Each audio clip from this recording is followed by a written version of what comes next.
Hello friends. हमने अपनी पिछली वीडियो में देखा था कि टाइम एंड वर्क के बेसिक कंसेप्ट्स क्या क्या हैं। वो हमने सारे कंसेप्ट्स डिस्कस किए थे और मैंने आपसे कहा था कि अब नेक्स्ट वीडियो से हम टाइप वाइज इसके क्वेश्चंस लेना शुरू कर देंगे। तो आइए देखते हैं अपना पहला टाइप टाइम एंड वर्क का, दैट इज टाइप 1। इसमें क्वेश्चन ये बता रहा है हमें कि A completes his work in 20 days and B completes his work in 30 days. A अपना पूरा काम 20 दिन में कर लेता है और उतना ही काम बी अकेला करने में 30 दिन ले रहा है। तो वो पूछ रहा है कि both together complete work in how many days. अगर वो दोनों एक साथ मिलकर काम करें तो वही काम कितने टाइम में कंप्लीट होगा। तो इसमें हम बता रहे हैं कि ए 20 डेज में काम कर रहा है और जो बी है वो 30 डेज में काम कर रहा है। अब इसको हम एलसीएम मेथड से सॉल्व करेंगे। इन दोनों का एलसीएम ले लेंगे जो कि आता है 60। तो ये 60 को हम अज्यूम कर लेंगे कि ये हमारा टोटल वर्क है।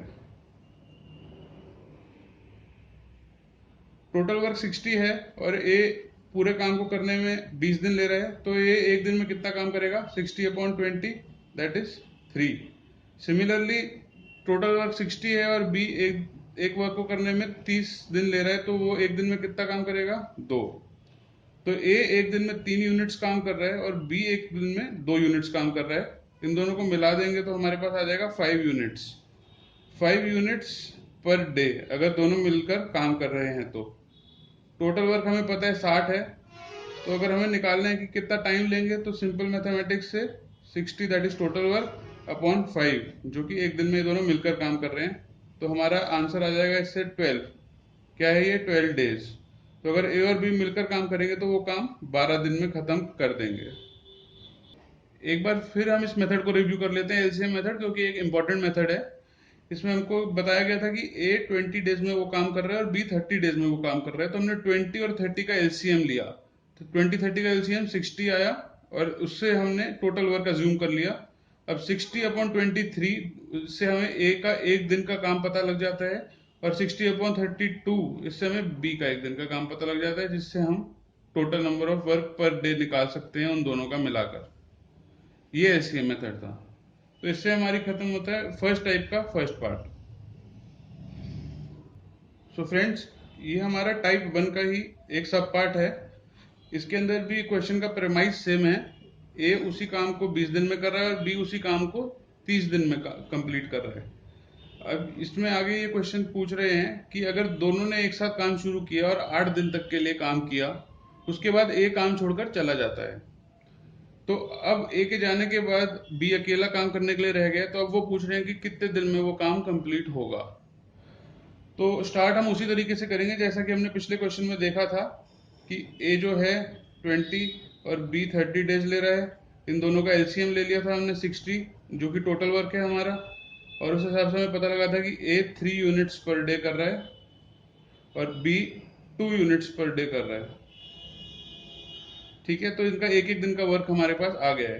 अब इन्होंने बोला है कि पहले 8 दिन तक उन्होंने एक साथ काम किया था, तो एक साथ ये लोग 3 + 2 5 यूनिट्स काम करते हैं। और 8 दिन तक इन्होंने काम किया था, तो 8 दिन में इन्होंने कितने यूनिट्स काम कर लिया? 5 × 8 दैट इज 40 यूनिट्स। 40 यूनिट्स काम है पहले 8 दिन में कंप्लीट कर चुके हैं। टोटल वर्क हमें पता है कितना है? 60। सो रिमेनिंग वर्क कितना रह गया? 60 - 40, 20 यूनिट्स वर्क रह गया है। अब ये कह रहे हैं कि ए काम छोड़ के जा चुका है, तो बी अकेला काम कर रहा है और बी का हमें पता है कि एक दिन में वो 2 यूनिट्स वर्क कर रहा है। 20 यूनिट्स टोटल रिमेनिंग है, तो बी को कितना टाइम लगेगा? 20/2। ये हो गया हमारा 10 डेज। तो इसका मतलब ए के जाने के बाद बी को 10 दिन और लग जाएंगे काम को फिनिश करने के लिए। तो टोटल टाइम कितना लग गया? 8 + 10 दैट इज 18 डेज। 18 डेज के अंदर ये काम इस कंडीशन में पूरा हो जाएगा। अब यहाँ पर आप देखिए कि क्वेश्चन हमें ये बोल रहे हैं कि in how many days will total work finish. तो इसमें हमें पूरे वर्क को फिनिश करने का टाइम बताना है, तो हमने 18 दिन आंसर निकाला। अब इसी की जगह अगर क्वेश्चन में ये पूछ रहा होता कि ए के जाने के बाद बी और कितना समय लेगा काम को खत्म करने के लिए, तो हम सीधा आंसर दे देंगे 10 डेज। ठीक है, तो यहाँ हमारा टाइप 1 का सेकेंड पार्ट खत्म होता है। हेलो फ्रेंड्स, ये अब हम आते हैं अपने टाइप 1 के थर्ड सब पार्ट पर। इसमें भी क्वेश्चन यही हमें बता रहा है कि ए अकेला 20 दिन में वो काम कर रहा है और बी अकेला 30 दिनों में वो काम कर रहा है। अब जो कंडीशन लगाई है इसने ये बता रहा है कि दोनों ने एक साथ काम शुरू किया और कुछ टाइम बाद ए ने काम छोड़ के चला गया।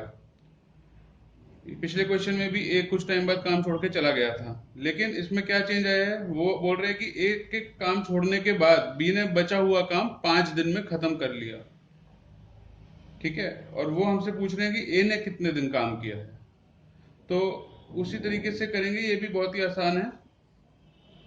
ए को 20 दिन लगे थे, बी को 30 दिन लग रहे हैं काम खत्म करने में, वही एलसीएम मेथड लगाएंगे।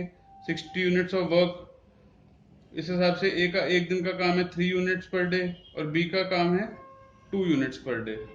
अब इसमें हमको ये नहीं दिया हुआ है कि ए एंड बी ने जब स्टार्ट करा तो कितने दिन तक एक साथ काम किया, बट हमको ये गिवन है कि बी ने आखिरी में 5 दिन अकेले काम करके वर्क फिनिश किया है। तो इससे हम ये कैलकुलेट कर सकते हैं कि इन 5 डेज बी का काम कितना था। B's work is equal to 2 units per day into 5 days, that is equal 10 units. तो आखिरी के 5 डेज में बी ने 10 यूनिट्स काम किया और इसमें हमें ये पता है कि टोटल वर्क हमारा 60 यूनिट्स था। सो रिमेनिंग वर्क हमारा हो गया 60 - 10, दैट इज 50 यूनिट्स। इसका मतलब स्टार्टिंग में ए एंड बी ने मिलकर 50 यूनिट्स काम एक साथ किया है।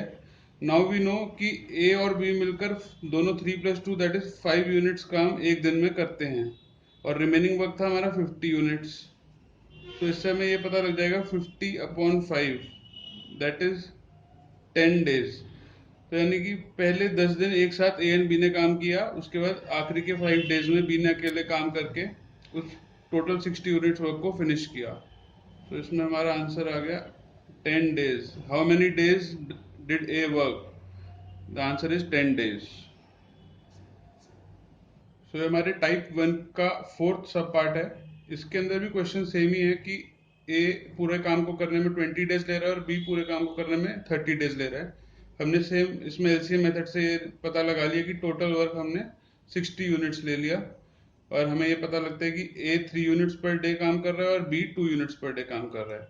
अब इसमें कंडीशन ये दी गई है कि इफ बोथ वर्क ऑल्टरनेटिवली, यानी पहले दिन ए ने काम किया, दूसरे दिन बी ने काम किया, फिर तीसरे दिन ए ने काम किया और चौथे दिन फिर बी ने काम किया। तो अगर ये इस कंडीशन पे काम करेंगे तो टोटल काम को करने में कितना टाइम लग जाएगा। अब इसमें इस चीज को नोट कीजिएगा कि इन्होंने लिखा है कि if A starts the work, if A starts the work तो मतलब फर्स्ट डे ए ने काम किया that is 3 units. Second day B ने काम किया, यानी सेकेंड डे कितना काम हुआ 2 यूनिट्स, यानी सेकेंड डे के एंड पर कितना काम कंप्लीट हो गया था 3 + 2 5 यूनिट्स। तो इसमें हम देख रहे हैं कि हर 2 दिन में, क्योंकि इसके बाद थर्ड डे पे रिपीट होगा ए वापस 3 यूनिट्स और फोर्थ डे पे फिर थर्ड डे पे ए ने 3 यूनिट्स काम किया और फोर्थ डे पर बी ने 2 यूनिट्स अगेन काम किया। तो अगेन यहाँ पर टोटल वर्क हो जाएगा 10 यूनिट्स। सो हाँ, पैटर्न हमें आराम से दिख रहा है कि हर 2 दिन में 5 यूनिट्स काम हो रहा है। टोटल वर्क हमें पता है 60 यूनिट्स है। सो यहाँ हमें पैटर्न दिख गया है कि हर 2 दिन में 5 यूनिट काम हो रहा है। सो सिंपल यूनिटरी मेथड लगाएंगे। अगर 5 यूनिट काम करने में 2 दिन लग रहे हैं तो 60 यूनिट्स जो कि टोटल वर्क है उसको करने में कितना लगेगा, 60 × 2/5 that is 24 days. At the end of 24 days हमारा 60 यूनिट्स वर्क कंप्लीट हो जाएगा। और यही क्वेश्चन में पूछा गया है कि in how many days would the work finish if they work alternatively. Answer is 24 days. इस क्वेश्चन में कई बार एक डिविएशन होती है, उसी डिविएशन को एड्रेस करने के लिए उन्होंने यहाँ पर ये कंडीशन दी है कि if A starts the work, अगर समझ लीजिए इसी 60 की जगह हमारा टोटल वर्क 58 यूनिट्स होता। अब यहाँ पर एक प्रॉब्लम आ जाएगी बिकॉज 58 यहाँ पर डायरेक्टली डिविजिबल नहीं हो रहा है। तो इसके लिए हमारे पास यहाँ पर 5 यूनिट्स के पेयर के अंदर काम हो रहा है। तो इसमें हम ये देख लेंगे कि 55 यूनिट्स वर्क, इस हिसाब से 55 into 2 upon 5, 11, that is 22 days. 22 days के अंदर 55 यूनिट्स वर्क कंप्लीट हो गया है। उसके बाद 3 यूनिट्स वर्क हमारा अभी भी पेंडिंग है। अब वो 3 यूनिट्स 23rd डे पर फिर से ए स्टार्ट करेगा, तो 1 डे और ए लेगा, तो उस केस के अंदर हमारा आंसर आ जाता है इसमें 23 डेज इफ 58 यूनिट्स वर्क होते। यहीं पर ही अगर उन्होंने दिया होता कि if B starts the work, तो बी का एक दिन का वर्क 2 यूनिट्स पर डे है, तो यहाँ पर 22 डेज के बाद बी एक दिन पूरा काम करता, 2 यूनिट्स काम करता, तो 55 plus 2 that is 57 units work हो जाता 23rd डे के एंड पर। फिर भी हमारे पास 1 यूनिट वर्क पेंडिंग बच गया है। अब वो 1 यूनिट वर्क ए स्टार्ट करेगा 24th डे पर वो पूरा का पूरा दिन नहीं लेगा। अगर वो 3 यूनिट्स पर डे काम कर रहे हैं तो 1/3 डे के अंदर वो काम कंप्लीट कर देगा, तो इस केस में 23 1/3 डेज आंसर आ जाएगा। प्लीज हमारे चैनल को सब्सक्राइब कीजिए, बेल आइकन पर क्लिक कीजिए ताकि आपको रेगुलर नोटिफिकेशंस मिलते रहें, और इस वीडियो को मैक्सिमम शेयर कीजिए।